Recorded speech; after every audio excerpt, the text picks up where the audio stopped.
ஒரு போதைப்பொருள் ஆசாமி தலைமையோடு நெருக்கமாக இருக்கலாம், தமிழக அமைச்சரவையில் இருக்கிற அமைச்சர்கள் நெருக்கமாக இருக்கிறாங்கன்னா சாதாரண விஷயம் தானே. ஒரு ஹெச்எஸ் லிஸ்ட்டில் இருக்கிறவங்க அரசு பள்ளியில் கலந்துக்கிறது, அதை போய் நாங்கள் பெருசாக அப்படி ஒரு படத்தில் சொல்கிறாங்க, ஒரு கோழி செத்துக்கிறதுக்கு, ஒரு வாத்து செத்துக்கிறதுக்கு, ஒரு மேல் செத்துக்கிறதுக்கு, அதையெல்லாம் திக்கோண்டு செத்துக்கிறதுக்கு அதுக்கு பிரச்சனை பண்ணுறேன்ற மாதிரி இவ்வளோ பெரிய அக்யூஸ்டுகள் நிறைந்த இந்த தமிழக அரசியலில் ஒரு சரித்திர பதிவு குற்றவாளி போய் ஸ்கூல் விழாவில் கலந்துக்கிறாயா, அது ஒரு பெரிய தப்பாயா. இன்னைக்கு பொதுவாக குற்றவாளிகள் நீதித்துறையை பார்த்து பயப்படுவாங்க. நீதித்துறையே இன்றைக்கு இவர்களை பார்த்து பயப்படுகிறது என்று சொன்னார் இவருடைய இது தப்புமா. ஐயா எப்படி ஆயிப்போச்சு, அவர் வெளியே வந்தா கூட்டம் திமுக சேர்த்துருங்க ஐயா, வெளியே விடாதுங்க ஐயா. இங்க பாருங்க ஒரு நாள் நீங்க போட்ட பிச்சையில வந்த ஜட்ஜ் ஆகுது. ஏதாவது காங்கிரீட்டா பேசுங்க சும்மா. ஏதாவது ஒரு நல்ல செய்தி, குளுமையான செய்தி அப்படின்னு தமிழ்நாட்டுல இப்ப வருதான்னு கேட்டா எதுவுமே கிடையாது. எங்க பார்த்தாலும் பாலியல் வன்கொடுமை, எங்க பார்த்தாலும் கஞ்சா, திருட்டு, கள்ள நோட்டு அடிக்கிறது, ஊழல் அப்படிதான் வருது. நாங்கள் நல்லவர்கள் ஒன்றாக இருக்கிறவங்களாம் சொல்றீங்கல்ல, சிரிப்பு வருதுல்ல உங்களுக்கு, அப்படி சொல்றீங்கல்ல. அதிமுக எங்க சேர்ந்தா உங்களுக்கு என்ன பொண்ணு ஒருத்தர் அதிமுக அழிந்து விடும், பிஜேபியோட சேர்ந்தா அதிமுக அழிந்து விடும் என்று நான் கவலைப்படுகிறேன். திருமாவளவன் அழியும் தானே நீங்க நினைக்கிறீங்க.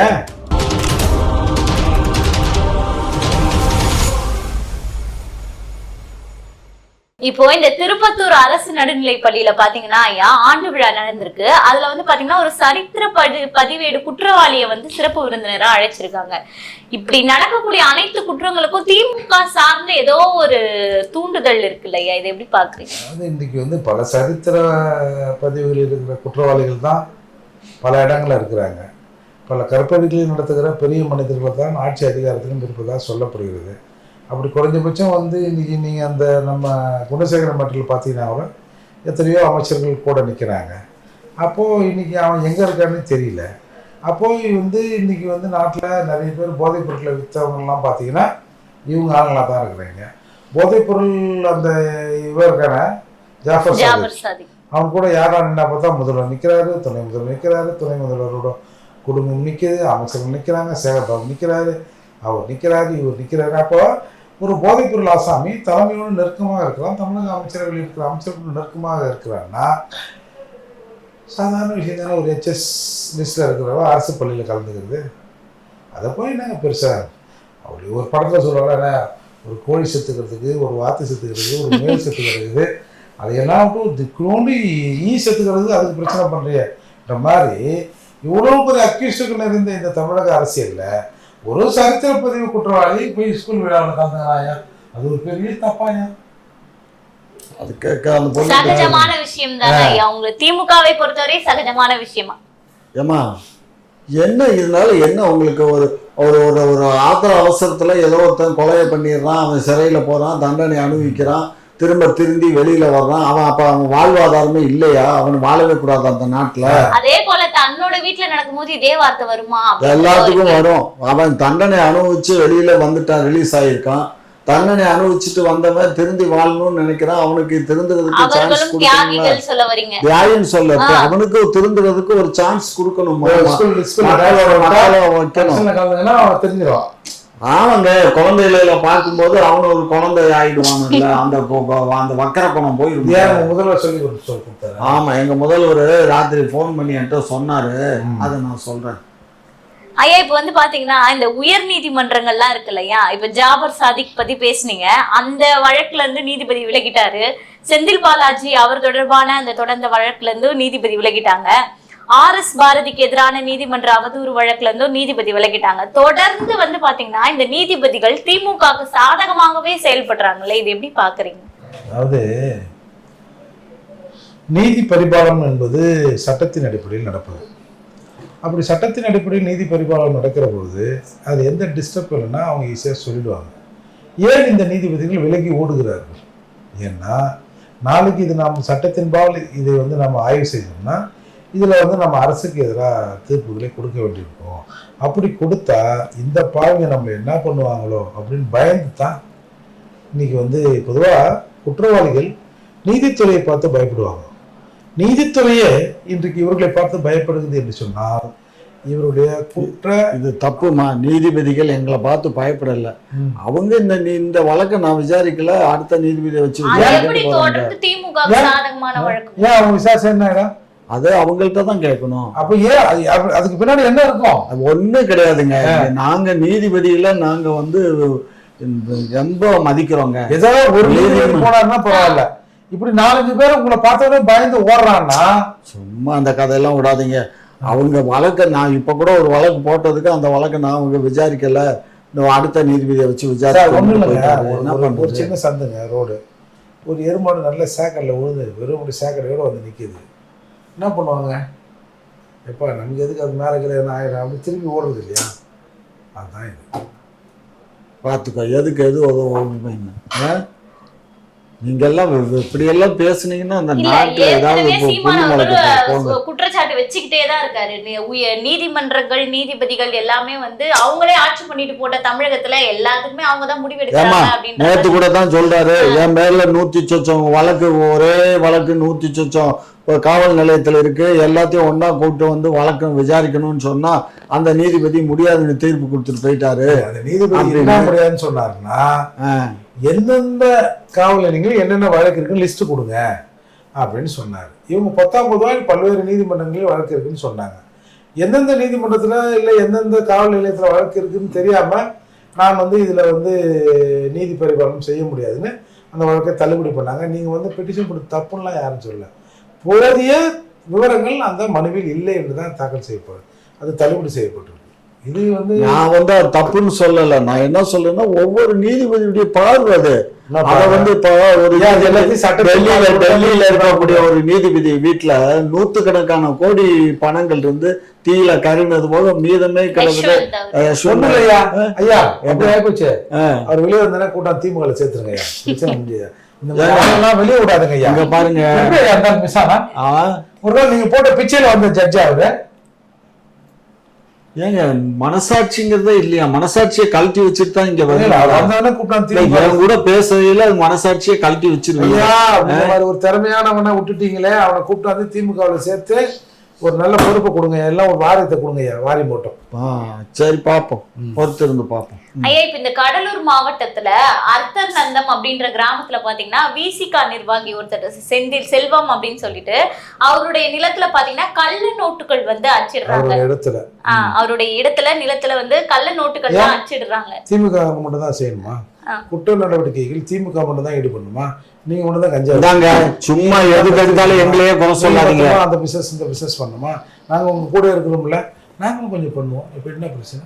முழுசா நீ கேள்வி சொல்லுமா? எப்படி கேள்வி கேக்குறாங்கன்னா ஊழல் எல்லாம் பண்ணி அடிக்கடி அசிங்கப்பட வேண்டியதா இருக்கு, பேசாம நோட்டையே அடிச்சிடுவாங்க. அப்புறம் என்ன ஐயா அது என்னமாச்சு? அந்த இது என்ன படிக்கல, அந்த வழக்கு என்னாச்சு? வழக்கு அதுதான் ஐயா, இந்த மாதிரி போலீஸ் கைது பண்ணிருக்காங்க செல்வம் அப்படின்றவரு. ஓஹோ, எந்த கட்சிக்காரரு? கட்சிக்காரர் தான், திமுக கட்சிக்காரர் தான் சொல்லல, ஏன்னா விசிகான்னு சொல்லக்கூடாதுல்ல.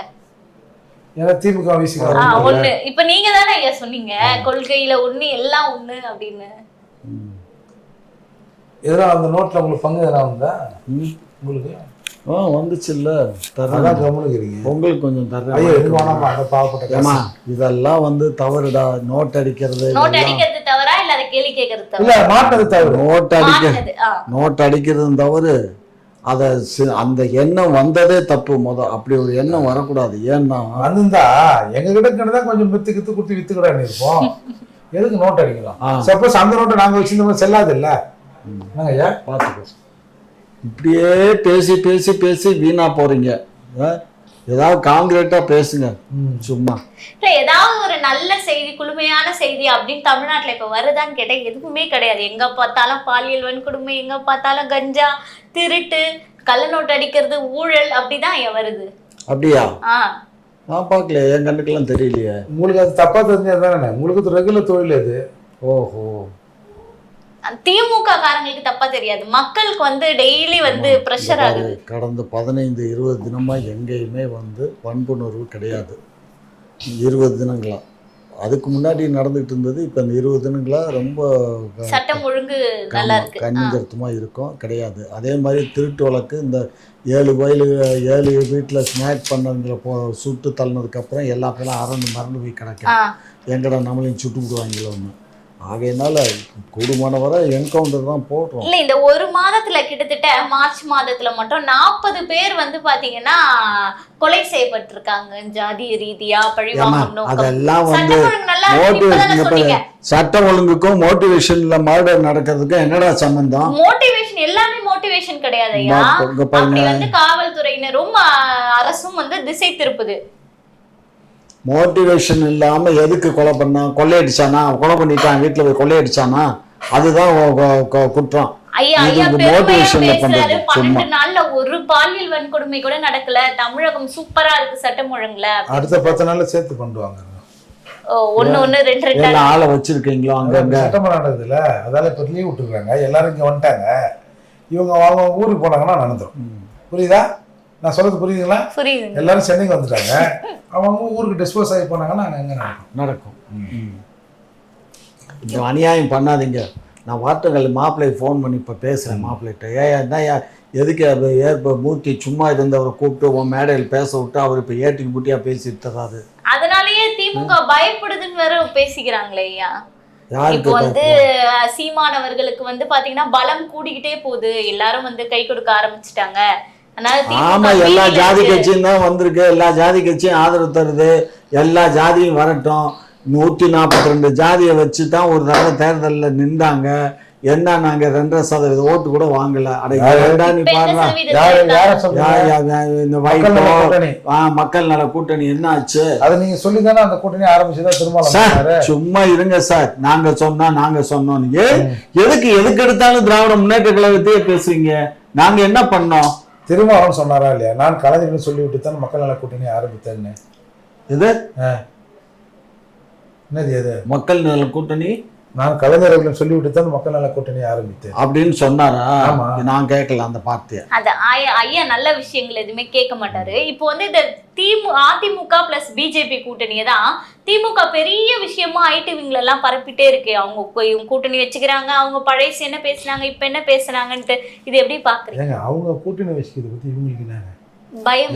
யார் கூட விசாரன்றது அந்தந்த கட்சி தானே முடிவு பண்ணணும். நீ எதுக்கு பக்கத்து வீட்டுக்காரங்க எட்டி பார்த்துட்டு இருக்கிற? முதல்ல உங்க வீட்டை பாருங்க. உங்க கூட்டணி தான் ஸ்ட்ராங்காக இருக்கிறது. எங்களை யாரும் உடைக்க முடியாது. நாங்கள் எல்லாம் அயோக்கியர்கள் அல்ல, நாங்கள் நல்லவர்கள், ஒன்றாக இருக்கிறவங்கலாம் சொல்றீங்கல்ல. சிரிப்பு வருதுல்ல உங்களுக்கு? அப்படி சொல்றீங்கல்ல. அதிமுக எங்க சேர்ந்தா உங்களுக்கு என்ன ஒண்ணு? ஒருத்தர் அதிமுக அழிந்து விடும், பிஜேபியோட சேர்ந்தா அதிமுக அழிந்து விடும் என்று நான் கவலைப்படுகிறேன். திருமாவளவன் அழியுந்தானே நீங்க நினைக்கிறீங்க? பிஜேபி கூட அதிமுக போறது எங்களுக்கு வெற்றி வாய்ப்பை இலகுவாக்கும். அப்புறம் ஏன் அதை பத்தி பேசுறீங்க? நாங்க அதை பத்தி தவறா பேசுறோம். நாங்க பதறல, தாராளமா போகட்டும். நாங்க திமுக அண்ணா திமுக பாரதிய ஜனதா கட்சியோட கூட்டணி வச்சுக்கிறட்டும். அதே மாதிரி இங்க உங்க கேப்டன் கட்சி ஒண்ணு இருக்குது. அதுக்கப்புறம் அன்புமணி ஐயா இருக்காங்க. எல்லாம் ஒன்னா இருக்கட்டும். விசிகாவையும் இவங்களையும் சேர்த்துக்குவாங்க. யார? நம்ம டிவிகேவா? அவரு விஜய் கட்சி சேர்த்துக்குவாங்க. அவரு எல்லாம் இருக்கட்டும். எங்களுக்கு அதை பத்தி கவலை இல்லை. யாரு எங்க போனாலும் எங்களுக்கு வெற்றி வாய்ப்பு உறுதி. இல்ல இப்ப உங்களுக்கு சாதகமான ஊடகங்கள்லாம் பாத்தீங்கன்னா இப்ப வந்து செங்கோட்டையன் புதிய ஏடிஎம்கே உருவாக்குறாரு. டெல்லியில வந்து ரகசிய மீட்டிங் நடக்குது. இதேதான் போடுறாங்களே. நான் இப்ப இதுல பதிவு பண்ணிக்கிறேன்டா, கொஞ்சம் பொறுமையா கேளு. செங்கோட்டையனை அங்க டெல்லியில கூப்பிட்டு பேசினாங்க.